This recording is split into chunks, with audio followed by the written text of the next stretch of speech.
All right. Here's a subject that I did want to discuss with you. I think we talked about it a little bit, but we wanted to do this, but I wanted to talk about it more in depth. Is it the lighting in here? Because next time we'll probably turn the overhead light on. That would work. Oh, yeah. Or open a window or something. I'll put a little ring next to the top of your head, and then it will Yeah. look like Just a it'll look halo. like just a halo. Yeah, and then we can sing that song over and over again. I'll get the soundtrack for the Halo theme. I'll have it play over in the background. That's demonetized right there. Yeah, totally demonetized. Oh well. No, actually, for the delving deeper, or whatever we'd like to call this particular segment, I wanted to talk about something that I used to experience, and I think that it's related to tabletop gaming, and it's referred to as the curse of competence. Now, if you've never heard of that, I think it's probably better if I explain that in detail. Yes, please explain it so I know Okay. which curse you're talking about specifically. So, back when I used to work in the retail, you might know a little... Back in the retail days. Back in the way long ago. The long ago. The before times. The before times. The long ago. You know, sometimes they'll ask you to do a lot of different things and wear a lot of hats. Not literal hats. DC does wear a lot of hats. DC literally wears a lot of hats, but, you know, in terms of the jobs that you perform. Yes. So something that you would find a lot is that if you were good at doing the job, even if it wasn't necessarily your job, people would start having you do the other jobs too, because a lot of people were not good at it. Makes a lot of sense. Unless you're the person who then has to do not just your job, but everyone else's jobs at the same time.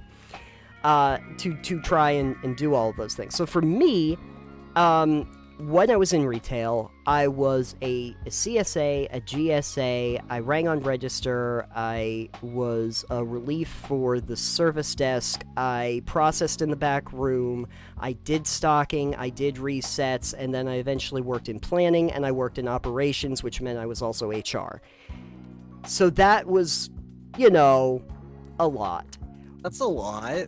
That's just a little bit of a mouthful. Yeah, it really is, and Looks great on a resume, though. oh, it looks terrific on a resume, which just means that you are leaving to find something else.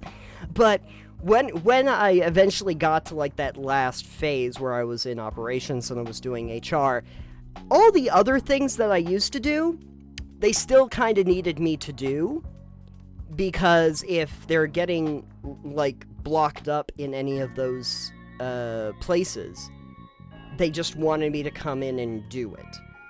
And so one of my managers, a few years in after I was there, looked at me and said, "Nathan, it's called the curse of competence.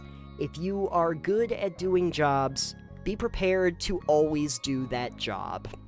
They're just not going to even worry about anybody else doing it. It now falls to you to do it, even if it's not really your job." I started to think that this does happen a little bit in tabletop gaming as well, and I think it mostly falls into the whole forever GM role. Yes, if you're good at being a dungeon master or games master, you're forever going to be a dungeon master or games master. This is true. I think that in some ways maybe it does happen with players too, especially like if you're good at voices, or you're like the comic relief, or you have certain or you're really good at telling individual stories, you kind of get that role and you get brought in to try and do that. You're expected to do that. Luckily, I was not a good GM, so I never had to worry about doing that. I was not good, and they will never have me do it again, which is great, but I do know some people who have that problem, that they will never be able to actually play the game because they are too competent at actually running the game, and that is definitely a harder job overall. Yes, overall. But that's an interesting thing, though. Do you think it's a harder... I mean, I suppose it depends on the group that you're in. Sure. and how involved you want to be, because I don't know. As far as I mean, if you don't want to be a forever GM, the way to do it is you start a new group, and then you suck at GMing on purpose, and then they take it away from you. and they take away the privilege from you. You go, it sounds good, killing all these guys 2 sessions in. Yep. Giving them a total pebble knockdown, if you will. Yep, absolutely. That's on brand for us. But I feel like On point, Nathan continuously says that I kill all my players and I haven't run a game in like 5 years. but here's the thing, the players that you had 5 years ago are still dead. The players or the characters? Yes. Anyway, Not if you don't find the bodies. our our phone number here is no, so there is that. Of course, if you do like being the GM, this is fine. You just be the GM. But I think that there's also a bit of an there's a bit of an idea, that an expectation, I should say, that when you are a GM, or you even are a player, or you're even writing campaigns or anything like that, now, you're kind of expected to be as good as the best people that have done it. Because you've seen the people who are the most competent among them. I mean, you're seeing people who are competent and have a crew helping them produce it. Oh yeah, but for the newbie coming into it, Oh yeah, they might expect that everyone's that good. yeah. They're not. Why aren't you Matt Mercer? 'Cause 1, I am not. 2, I don't have that production crew, and 3, I go ahead, see if he'll run a game for you. I mean, he also was an actor as well, I believe. Yeah, voice acting he did a lot of, especially. I mean, and the whole crew's like on Critical Role or any of those, they're all, entertainers by nature. So, they have professional training in this. I don't. Like, at the end of the day, No. I don't. And everyone's aware of that. I don't have training in it. And I'm not going to be that. So I did find it a little interesting. This is actually a story that happened from the time I did try, is when I was like laying stuff out and trying to figure out how I navigate the GMing duties. And somebody was like, well, what Matt Mercer does. And it would explain to me. Someone actually say that? Yeah, it's like, with like, and I was like, yeah.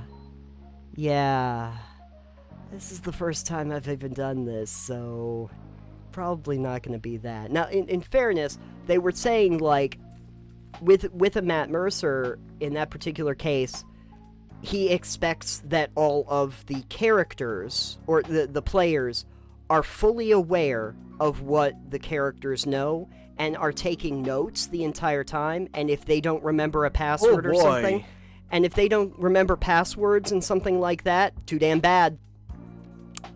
You can't get through the door if you don't remember the password. I expect you guys to be paying attention. As much as I like that for the fact that, yes, that makes sense. Yeah. In a way, I also hate that because the last thing you want to be doing while you're playing a game like D&D or any RPG is probably going to be taking notes. Yeah. Right. And so they were actually saying it in terms of, you probably don't have to do that. And yeah, you probably don't. Like, I don't want to take notes while I'm playing a game. I want to be absorbed in the game. Right. If you maybe task one party member per session, like a different party member, hey, somebody take notes of stuff that goes on, and we'll change it up each week so that we all have a turn doing it. But somebody take notes each session of relevant stuff so that the party remembers things. I don't expect the players to remember these things if it happens Like if you game every once a week or once every 2 weeks and something happens 3 sessions ago, Yeah. for instance, Mhm. that's sometimes 3 weeks ago, sometimes 6 weeks ago. Right. So like the difference in time scale is that our human brains are terrible, but our player brains probably remember something that happened to them either a couple hours or a couple days ago. Right. Well, because you hope that your player character is, the actual hero of the story, and therefore might be more competent in this situation than you. Yeah, I feel You like hope. for that, like, if we weren't to get into mechanics discussion, Right. a simple like stat or substat or a skill for memory or recall, I think one system might have had that as a thing, Mm-hmm. where it's what you can recall, and you make a roll, and it's like, do I remember this? And if your character, if you as a player don't remember it, but your character should, you can like roll for that and just be like, yeah, your character totally remembers that. It was like 2 days ago. Right. Right. Yeah, I feel like those are kinds of things that are very indicative of what different kinds of GMs want to do. But if you're kind of expecting somebody to be really great at it out of the gate, that might be a little bit more than they can handle. It might actually turn them off from doing it. Yeah. But the curse of competence part, just to kind of bring it on back, is the idea that when you are good at it, you never get out of it. And You know the trick there though, again, as I said, and I would hate to admit this, but in my career of an employee, I do my best not to let people know I'm competent at things. yeah, unfortunately, this is kind of the way of the world, is that you don't necessarily want to show how good you are at something. Yeah, I'm fine with people thinking I'm just kind of goofy Average. or average. Yeah. I've been a manager, an assistant manager, a supervisor, and it's like, don't really care for that position. So, not gonna show them I can do it. Yeah. Because once people know you can do it, they expect you to do it and will often make you do it. Oh, yeah. Once you can show that you actually can be in a leadership position, that's super great. But what are you getting out of it except headaches, more than likely? I stick to my dairy cooler. Yeah, just stick to your daily cooler, keep your head down, don't admit that you're actually good at things. Because like I was a relief team leader back when I was working on the ropes course too.